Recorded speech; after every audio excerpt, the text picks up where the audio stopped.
everyone, this is Melina and Jordan. And we are the board certified BAes. And today we are here with the Dr. Jared Van. Thank you for having me. Man, it is so great to have you on here. I think, we connected 6 months ago, right? It's crazy to think.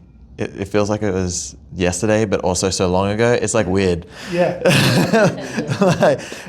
We got to connect, got to, challenge each other on the court a little bit, and had a good time. And, thankfully you were like, yeah, let's have me on, and now we're here. Absolutely. Back in my state. Yeah, our state, but now up in your neighborhood. Yeah. So it came up north. And so this is awesome because the things that you were talking about at the summit and being the drop the mic speaker and putting it in and getting to talk with you, it was just so good, and I couldn't wait to have you on, and Melina as well. I feel like we both kind of fangirl over you for different reasons. Like you're very much like the precision teaching, but I'm more of the social justice piece. Mm-hmm. So we both are very appreciative of all the work you're doing. I appreciate it. I try to marry them both in different ways and get different avenues. And I feel like sometimes with my content, you never know what I'm going to drop because I don't know what I'm going to drop. Yeah, that's how you wake up that morning. But I got to tell you though, it is. I don't know how you can manage a schedule because I don't know how you can put out as much as you do and still stay ready for more. Oh, yeah.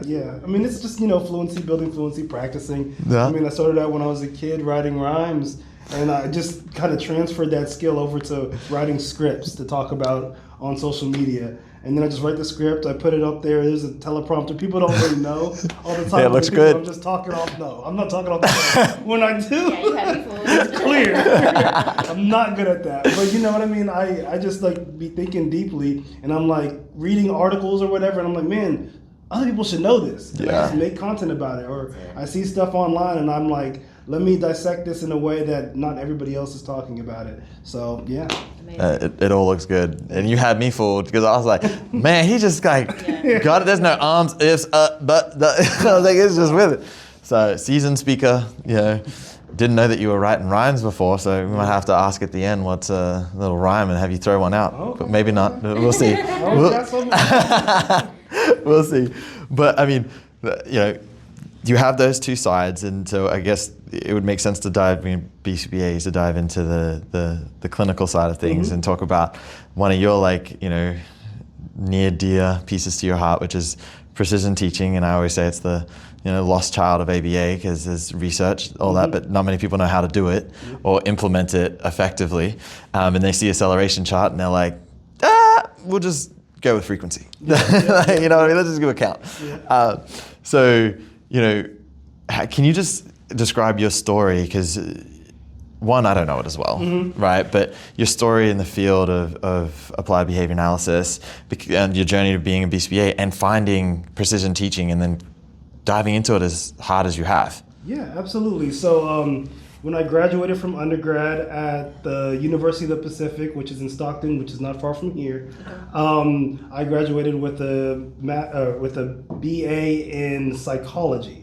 So the only thing that you could really do with that was become what they called a behavior therapist at the time. So I became a behavior therapist. I started working with kids, and I immediately loved it. I loved working with kids, going to the school, going to recess, and then if they were mouthing off, I just dunk on them and then we go back to the room, and then we work on the assignments and the work, and I pair the reinforcement with the desired behavior, and I was really good at it really quickly.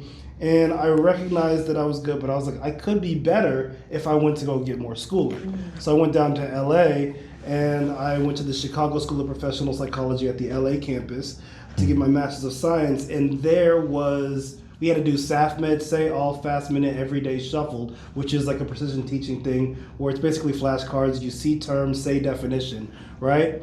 And I had a professor whose name is Dr. Eric Carlson, and he worked at Morningside Academy. He was a precision teacher, and he would say, I could tell that a kid is getting sick just by the changes on their chart. And he would be able to say, yep, he's going to be sick tomorrow. And the kid would be out the next day. They'd be calling in saying that he's sick. And I was like, if the chart is that sensitive, I need to learn more about it. Yeah. So I dove deep into it. I got the Precision Teaching book by Dr. Richard Cabina, and he was eventually coming to my university to talk. And I was like, hey, can I get time off to go hear him talk and do this workshop? I know we got a hard client, but I really want to learn. And my supervisor at the time, Kathy Carpenter, she allowed me to leave the work for like 3 days and then go learn from him. She's like, yeah, learn from him and bring it back and teach us. And I have my book with me. I was answering a whole bunch of questions. Like, oh man, he knows a lot. And he was also like a super big comic book nerd, and I'm a comic book nerd. Like I'm wearing my Miles Morales. Yeah. So we connected, and then I was like, hey, can you sign my book? And then I found him on Instagram, and I was like, hey, is there somewhere where I can go to get my PhD in precision teaching? And he's like, oh, well, I teach at the Pennsylvania State University. I can help you apply, not really help me apply, but kind of instruct me on a few things. You can apply, and if you get in, I'll work with you to learn about precision teaching. So through a DM on IG, I got my PhD in the SEC. So, Okay. yeah. It is kind of crazy how that happens. Yeah. Because I have a buddy too, and he is doing research in Pica, right? Mm-hmm. And he just messaged like people that have a lot of research studies and things like that, and just went in there and just started emailing, direct messaging, and they're like, nobody does this. Like, sure, I'll take you on. Like, you're gonna be courageous to do this.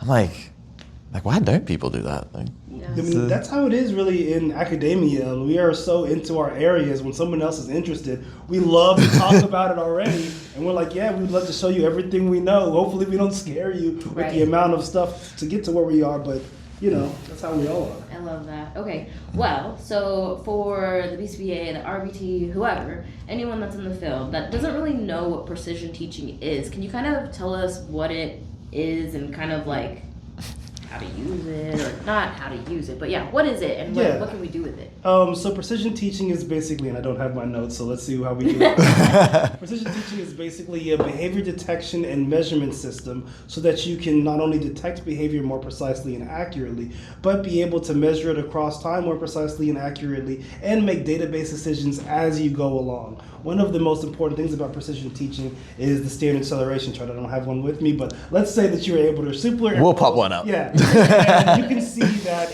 all the precision teaching standard acceleration charts are the same, so they're standardized. So every time somebody is sharing a chart, you know exactly what's going on. You can see what the behavior is, who's the behavior, how old. Everything's on the chart. You don't actually need a whole paper to see what's going on. The way that we describe behavior is using a pinpoint plus instead of an operational definition, and those have a formula which I will send you here.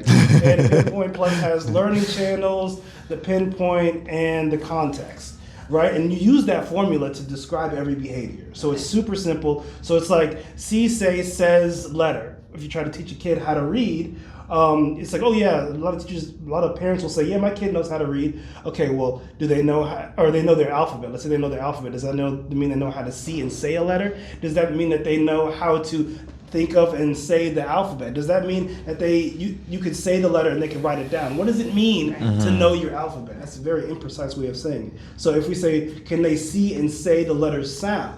Because we know that to be able to read, it's important to be able to say the letter sounds, not so much being able to read the alphabet or say the letters, because that's just for spelling.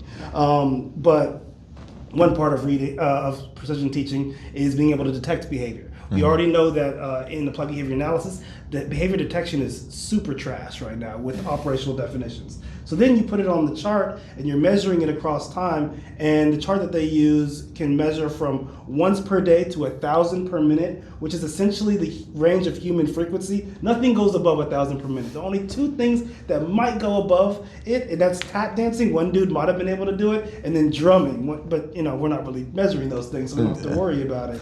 So we can measure all those things in the same chart. So if you have a kid that's getting out of seat, kid that's doing self-injurious behavior, a kid that's just trying to increase math fact fluency, all these things can exist in the same chart. So you can understand better how environmental contingencies are operating on behavior. And we use that chart to make database decisions as they occur. We're not waiting weeks for things to happen. It's like the day of, we realize something's happening, like that kid getting sick, and then we make database decisions. That's crazy.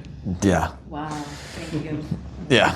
Like, wow. Great explanation. Yeah, I'm gonna have to replay the tape. Right. Slow it down a little bit. I feel you. When I get excited, No, I No, love but it. it's great. It's fun watching people talk about. I think that's one of the my favorite things about the podcast, and when we bring other people on is, you know, even though we all have this common love for the science, there's so many specific parts to it that are different, and that we're also different, and that all of our gifts are different. And hearing people be passionate about what they're passionate about, it's just so fun. It's really I enjoy that part. I enjoy that too. Yeah. Yeah, it's great. Like you lit up with it. And it's like, yes, I'm like. You convinced me for half a second that I was about to go get my doctorate for precision. And I came back down to earth. Not gonna lie, I was thinking the same thing. I was like, nah, wait, that wasn't what I was gonna go study, but like it. If anybody wants to learn a little bit, I made a website, jaredvan.com/SCC, so that It'll be here.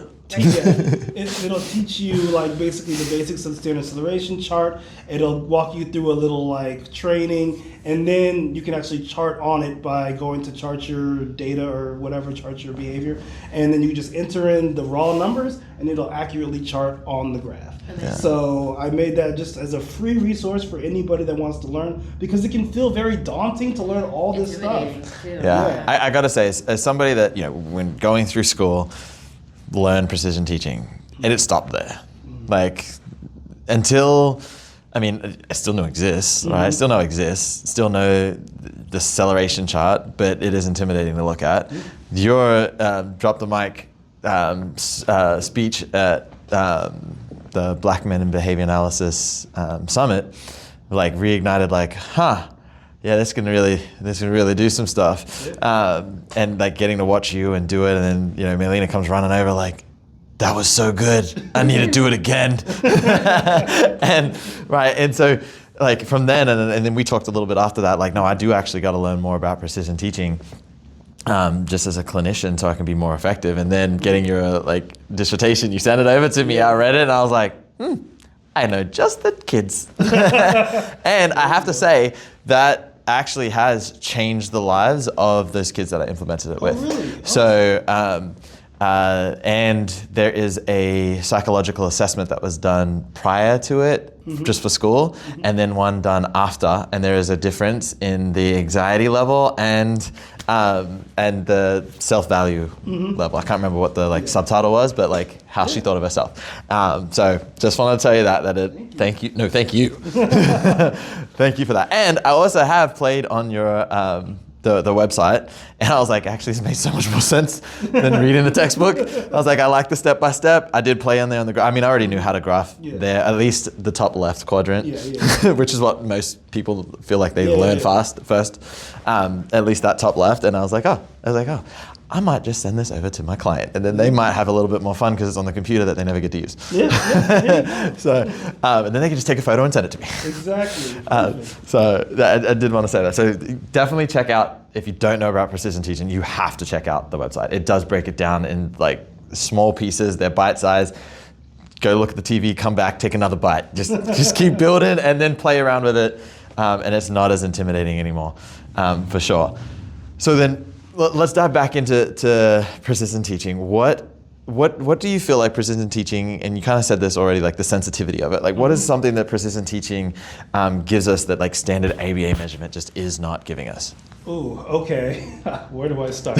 Oh gosh. So first off, when you're looking at a regular chart that anybody might put out in like a poster session, you should be looking at the bottom, right? And you should look at if it says sessions instead of days. And you should ask yourself, how long is the session? How many sessions per day? Was there any discrepancy in when they changed? Because it changes, like if they had a weekend between two sessions and then there's a difference in the behavior, that doesn't show up on the chart. So it's not really a time series graph. That's one problem, and you could easily fix that by using days instead of sessions, right? So then there's also it being a ratio graph instead of an add subtract graph. So we're looking at multiply divide instead of add subtract. I'm just going to say it very simply. We've learned in precision teaching that behavior doesn't add and subtract. It multiplies and divides like cells in biology.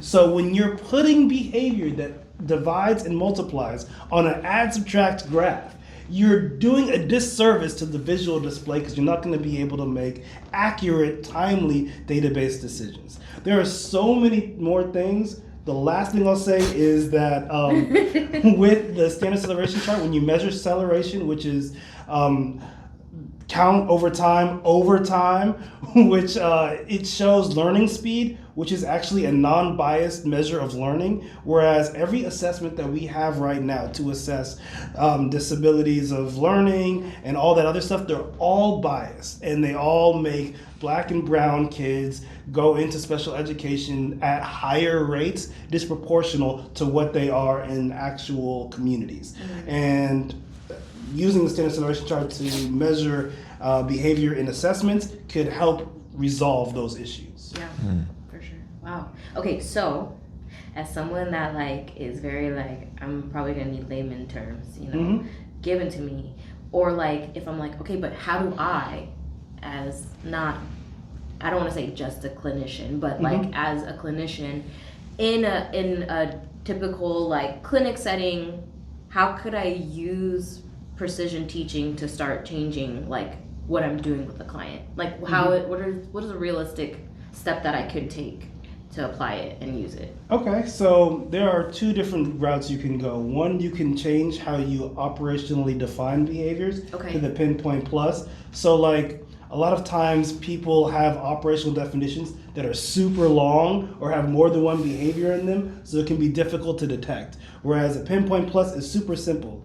Hits self in room could be a pinpoint, right? And we don't have to be like hit self in, they hit their body in the room with intensity, open hand, all this stuff, and it's like, okay, no, hit self in room. Then you're just knowing that you're measuring hit self in room. So you're getting a better, more accurate count. That's one. On the other hand, how you measure. One of the important things that we do in precision teaching is we often have students measure their own behavior by having them count and then put it on the chart, and then they become part of their learning process. Nice, kind of what you did with your client.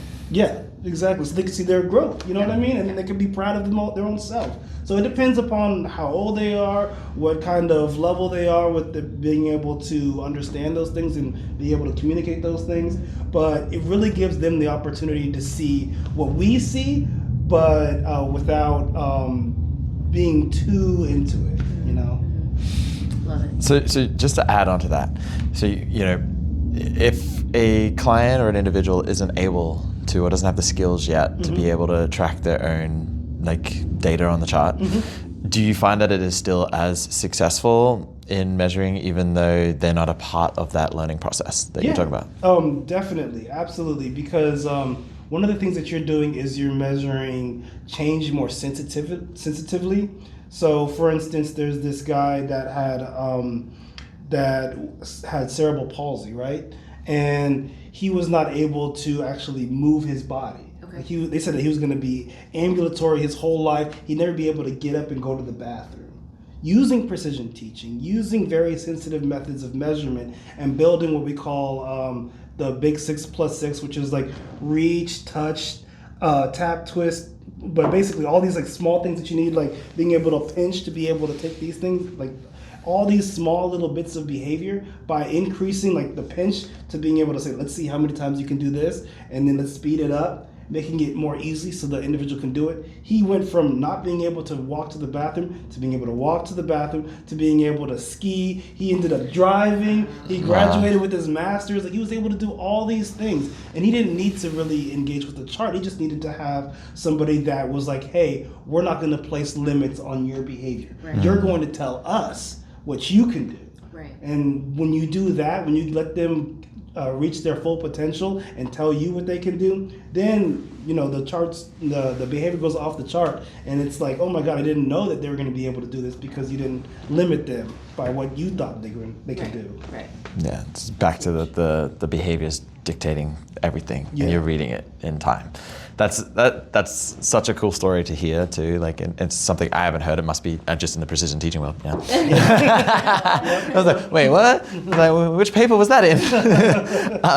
But I mean, it shows that, and hopefully, like those that are watching and listening are going to be able to see, like, oh yeah, like this shouldn't be the forgotten child of ABA. And I mean, there are quite a few, but you know what I mean? But it is intimidating, but hearing that kind of success, it does like ignite, even in me, like right now, I'm like, yeah, and even like 6 months ago when we first talked about it, I was like, yeah, like let me look into this. And now I'm like, oh yeah, like I'm not as afraid of it anymore. It can have this like realistic effect. And so I think it's great, and I hope that it instills that same like fire into other people that are watching or learning, or even the parents that we have that follow us as well, that can be like, hey, yeah, bring this up to your BCBA if you got something you think that they can wear. Like, you'll know if it's a good one if they don't know what you're talking about. Well, I mean, and it's not even just a good one, because a lot of times it's just not simply taught well. Yeah. Or because a lot of times professors don't know it that much or that well, and it used to be on the task list, and then they took it off. From what I heard, I don't know if this is actually how they did it, but from what I heard, it's because there was like a vote on what clinicians use and don't use in their practice. And a lot of clinicians said that they don't use precision teaching, so they took it off. Which I'm like, that's not a good. That's not a good reason why. Yeah, that's not a good reason to but you know, so it's just like, you know. And for what purpose? To make the test shorter? Like to. Well, I mean, they had to bring in other stuff. I'm sure, like they probably wanted to make some more ACT stuff. They wanted to bring in some more other stuff. So, yeah. Who knows? Yeah, but that doesn't mean you like take away an entire. Well, I mean, when section. I took the test, there was only 2 questions on precision teaching, so and I remember them clearly. So it wasn't. I don't You think went it was in that a lot. big. Yeah. That makes sense. So, okay, I kind of touched on your dissertation already, and I mean, I think it was phenomenal. So, but I'd love for you to share like how you got to that point, wanting to do it, and then like the results that you got from it. And yeah, if you just want to share that part, because I don't want to butcher it. No. So I did my dissertation on measuring and changing the frequency of anxious thoughts and feelings. So in middle schoolers with 504 plans. So one of the things that I had seen in the literature, because for one assignment in my PhD program, I had to do a hand search of a journal. And a hand search is basically where you go through every single issue of a journal, and then you look through that issue to see if there's an article that is related to what you're interested in. So through the Precision Teaching Journal that stopped being done or published in, I think, 2012, I went through all the way back to all the way to 2012 and looked through every single article. And one of the things that kept coming up was this inner behavior stuff, where people were measuring their thoughts and feelings and then changing them based on simple principles that we already know. Now, Skinner often said that private behavior should be subject to the same principles as public behavior, as outer behavior, when it comes to reinforcement, punishment, and extinction. So we just didn't have a method at his time to be able to measure and change the thoughts and feelings. So what precision teachers did is they were like, okay, I can tell when a behavior begins. Like, let's say if I feel anxious right now, I can count that. That's a count of 1. I can count throughout the day how many times I'm feeling an anxious thought or feeling. And then what they did was they looked at their academic skills. And when you ever did one of those math fact fluency papers where you have to get as many correct in a minute? Talk about anxious. Yeah, exactly. Bring it all together. Back to 5th grade. Oh. Exactly. I was terrible at them too. Hey, funny enough, I had one of my clients come in with one and put the staff, 2 staff, and them through it just for fun. And then the staff were like, we got it wrong. And I was like laughing. I was like, why'd you put yourself through that? But I mean, that's really a reflection on their learning, not their abilities. Yeah. That's the environmental contingencies that did it. So in that process of the math fact fluency, you're trying to see, you do it for a minute, you see how many you got wrong, you try to learn how to do the ones you got wrong, and then you try to do it again so you can get more over time, increasing the fluency, which is the combination of accuracy plus speed, which characterizes competent performance. So what they did with inner behavior is they looked for what we call a fair pair, which is, let's say there's behavior you want to decelerate, which is anxious thoughts. There's a fair pair of maybe confident thoughts that you want to accelerate, right? And that's what we should do for all behavior that we want to put on reduction. So what I did was I said, okay, let's look at anxious thoughts and feelings, because there's a lot of anxiety in middle school students. And I remember middle school. I don't know if y'all felt anxiety during that time. I still feel anxiety. Yeah. And I asked them, what's your most anxiety-inducing class? And for some reason, they all said history. And I was like, I loved history. I would think like that. I would have thought math too. Math or science or something, but they were, I don't know if it was the teacher or what was happening, but a lot of them said history. So I said, okay, in your history class, I taught them how to detect an anxious thought or feeling. You're going to count how many times you feel anxious. You don't have to tell me what it is, which I think is really important because it kind of gives them their privacy. Yeah. But you just count how many times, right? So they would come in with their numbers for baseline. Then for a minute, we're going to just count confident thoughts. Like, I can do this. I can raise my hand. I can work with other students. I can blah, blah, blah. Like, you know what I mean? Very simple, confident thoughts and feelings that maybe they don't feel right now, but were just things that they had to say to themselves in that minute. And then as they go each day, they would say another minute, each day. And we would see the problematic, anxious thoughts and feelings during that class go down. Yeah. And then we would see the confident feelings and thoughts go up. And it's like that with positive and negative. There's actually a crazy article with Cooper.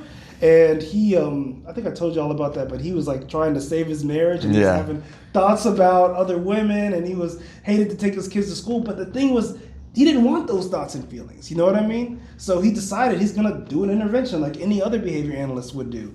And he was able to, in 9 days, get that problematic thought and feelings down to near zero levels and then get the loving thoughts and feelings up to higher levels. So it's like we can measure our own inner behavior, which is thoughts, feelings, and urges, and we can change the frequency of them.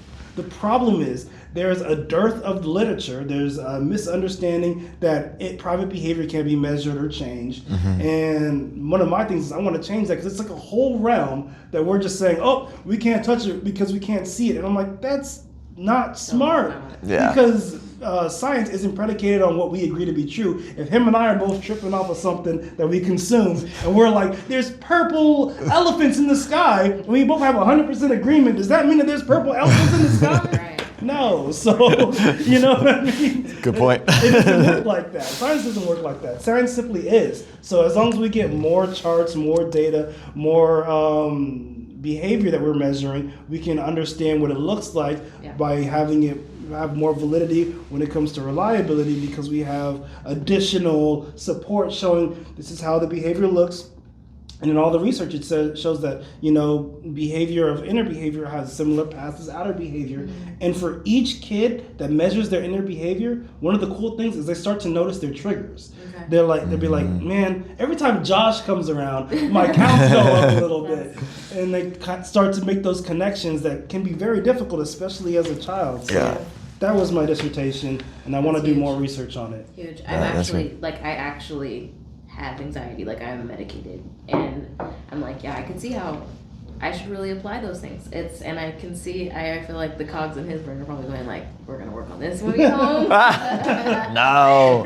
But it's huge. I love it. As parents, I'm like, how do you, obviously thinking about raising 2 daughters in this world right now, I think I'm not gonna, they're not gonna always be, say if you were their provider, you're at school with them, they're not always gonna be at school. What would you give, the parents, what advice would you give to them? Like maybe some easy ways to apply this if they're not necessarily clinicians or, have a background in ABA. Do you have simple steps that they could take to help their own children with anxiety using precision teaching? Yeah, one of the things that I would recommend is teaching them to just simply detect their behaviors, their feelings. Because I don't think that we do a good job of teaching children emotional intelligence. Yeah. And I think women get a better opportunity throughout society to investigate their emotions, whereas men, it's like we kind of are limited in our range. You feel mad, you can feel angry, but there's no crying in baseball. You don't be soft. It's like, I'm not a piece of wood. I don't have to be hard all the time. But well, there's softwood and hardwood. Oh. Yeah. Just kidding. I was not gonna say that. But one of the things we do is just have them go about their day and then try to tell them, hey, I want you, if you're feeling sad, I want you to count that time or say sad. Just say that word out loud. And then we can talk together about what's going on. Why are you feeling sad? What's going on in your environment? And then, do the same thing with other emotions on the wheel of emotions, because a lot of times we only think there's happy, angry, sad, or whatever, very few, but there's like a whole range that we can go through, and just teaching kids to detect it. And then once they start to detect it, they'll naturally start to investigate what's going on, because kids are so curious. Yeah. They'll be like, what's going on in my environment that's making me feel like this? So giving them like a clicker, or like they have those little button things like a 1, 2, 3, 4 on your finger to just count, especially if they like get angry a lot. Yeah. Like try to help them count how many times they're feeling that feeling, because in behavior science, the way that we teach emotions like that is called public accompaniment. If you look in your Skinner book on verbal behavior, it's like basically when they fall and they scrape their knee and you say, oh, ouch, that probably hurts, doesn't it? And then they're like, yes, it hurts, ouch. Said that. Jordan's always like sometimes I do it too much. Yeah, and then you kind of, and then they're like, I'm like, oh no. Yeah, so so I mean that's teaching, because you can't really like go into their body and feel it and know what they're feeling, but that's how we teach, like, hey, so we kind of need to do the same for other emotions and feelings as well. And I think that it's important, especially for Black and brown communities, to be able to investigate those emotions and feel the full range of them, and even just love, you know what I mean? When are you feeling love? Dudes need this a lot, because it's like you love your wife, but like, is it like how, when, why? Just for the things that she does for you, or like what are the other things? So yeah. I love that. That's great. You can objectively identify love now, and like this one, this one, right? Really getting into those inner thoughts. I think that's great. I mean, it is, because we talk about the private events are usually left off the table until there is a public display of that private event, right? But teaching somebody to feel something or like to identify it's going to be the first battle for sure. Yeah. Because then we also have to model it. Like we have to be able to and I've had clients say that, they're like, before, like you taught me to be flexible. Well, why are they not allowed to be flexible? I'm like, that's a really good point. Like we should sit down and we should talk about this with them. Yeah. And I think that it's going to be really important, especially with kids as they grow up now with like social media, when it comes to like body image issues, not only with girls but with boys. There's this thing, I don't know if you all heard about it, called looks maxing. And I don't even want to know. And you don't. But like, imagine how people feel, or kids feel growing up. They see all these filters, and then when they turn the filter off, they look in the mirror and they don't see what they hope to reflect in the mirror. So being able to detect those feelings and then combat them with the inner behavior, like minute count of like confident feelings, so that they don't feel those feelings. There's so many emotions that, like, as behavior analysts, we could investigate, and we shouldn't relegate to every other community, when it's like, if it is in the realm of behavior, we should be measuring and learning how to change it so that we can be effective with it. Yeah. So true. So taking that, for somebody just like, oh, I heard that, I should do something, and they want to take it into the clinic, take it into their practice, take it into their clients, what's the first step you recommend for them to do? Well, you should learn. Go to my website. Not only my website, I think that I don't offer one-on-one training. The person who does is named Amy Evans, and she has a wonderful Facebook. She always takes on new people to be able to go through her like series of courses. That she's like amazing, one of the best people to teach you about how to do precision teaching. But you could also like look up books and all these things. The barrier isn't as high as a lot of people think it is. And I think that one of the things that you should do is look online for to read articles. I get it. We don't want to read a whole bunch of articles. So I've been on many a podcast. There's a lot of videos out there. Like, look for other ways to learn about it and see how you want to implement it into your research. Because one of the best things I know, the easiest, quickest things, is just take whatever behavior chart you have of that non-standard line graph, and then go to my website and then put it onto the standard acceleration chart, and then see if there's a difference. See if you're like, ooh, I probably should have changed things about 2 weeks ago. You know what I mean? Because like those are like the many things that you'll see when you just make that small change. Yeah. And then you make the bigger change of like learning more and applying it. And go to the Precision Teaching Conference. That's one of the best things to do. We have it in Conference. November, so it's Where going to is be, this year it's going to be in Reno. Okay. So It's not too far away. yeah, Okay. yeah. So I mean, and it's great. It's the best place to go to learn. It's kind of like a vacation away. Could you go if you are like not well versed in it? Or Yes. like you should If have you're- some sort of If you're a first time attendee, they will give you a free workshop on the chart. Oh, that's Usually cool. Amy Evans teaches it. And it's super welcoming. Everybody in the precision teaching community is so nice and just open. And one of the things that's crazy is that you'll go there and then you'll see some of the coolest, most dynamic, interesting presentations. And then after, everybody just has a great time together and goes Sounds out. nice. Yeah. And it's like, and then they get back up in the morning. And then it could be one of the most intricate, intellectual, stimulating talks that you've ever seen, especially if you go to any of the Morningside talks where they're talking about generative responding and adduction. And you're just like, oh my God, I learned so much. And then like I'll have a guy that's like, all right, I'm done learning. Let's go get a drink. I love that. It's all about balance. Exactly. Gotta have a balance. Exactly. Okay. Well, obviously we're married and we have children also. So like my thought automatically kind of is like, how can you use this or how do you use this to be a better partner or a better parent? Mm-hmm. Good question. Well, I think a lot of it comes to with what you can control and what your behaviors are. And also, a lot of times we think we know something's at a high level, but we don't measure it. So one of the stories is one of the people who really worked on building up inner behavior research, Abigail Calkin. She had a husband and she was like, man, he's always saying negative things to me. I'm gonna count how many times he says negative things to me, and I'm gonna really show him that he's always saying bad things to me because he doesn't believe me. She decided to start counting, and she realized it was a count of 0. my But she just maybe didn't like the way he like said something, but it Yeah. wasn't that he was saying something bad to her.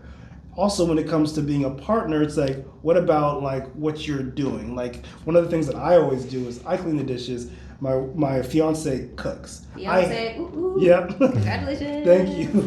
I hate cooking. She hates cleaning. So it's perfect, right? But then there are sometimes like when I don't clean enough. Like it's great that you got the kitchen, but what about the couch? What about the living room? What about the bedroom? You know what I mean? So like taking time to measure your own behavior that, are clear that that your partner wants to help with. And then, listening to your kids, looking at what are their behaviors going on? What's something that you might want to count for them? Like one thing that I'm really big in is reading instruction, because a lot of teachers aren't taught the science of reading. So what is their reading fluency? Like how quickly can they read like words per minute, or maybe even being able to say the sounds of the alphabet, measuring a lot of different things like that, and whatever's important to you in your environment, because a lot of times parents will say, man, my kid, he doesn't say please and thank you. Have you measured it? Because if you measure it, you might notice something different. Maybe it was just a few times where you felt like they really should have and they didn't. Yeah. So Yeah. I mean, measurement is just, it's such a big deal. yeah. I mean, you can't, everything's subjective. Yeah. I say this all the time in training too, is like, if a kid is having a tantrum or like they're having a very, intense behavioral episode, whatever that might look like, 3 minutes could feel like 30 minutes, right? And then they might come out of that and then be super successful in all of their trials, or whatever it is that you're working on, right? Or like the behavior came after that, right? Now when you're putting in the data, it becomes all negative because you had this negative experience that really outweighed the positive stuff that was happening. And that's because you were dependent on your memory for something, which then becomes subjective over time. Yeah. And I get so many staff and I'm like, you missed all these good things because like that happened. Yeah. And like having to check them on like, no, don't wait. Because when you wait, you're going to do that. If you are going to wait, or you have to wait because of the behavior, then you have to remember for what it is and not for everything that the day was. Yeah. Exactly. But even in marriage, like I think there's, days where we're tired, or days where, or weeks and we're in a funk because life is just hard, right? Exactly. And I think that is so important because I think, you know, you do have to come back to like, okay, what is really going on? Is my spouse really saying this to me, or am I, you know, is it a reach? You know? So yeah, self-reflection. I love that, and I love to like just really trying to sift through all of it and be like, okay, but what is actually happening, and let's look at this. So thank you for sharing that. Yeah. That's super important. Going back to the foundation of behavior. Yeah. Really Well, getting it. thank you for joining us for this episode. We will be doing a part 2? Question mark? Sure. Okay. We will be doing a part 2, so tune in for the next one. And thank you so much for your time today. Yeah, thanks, Absolutely. Aaron. And we'll see you guys soon. Bye for now.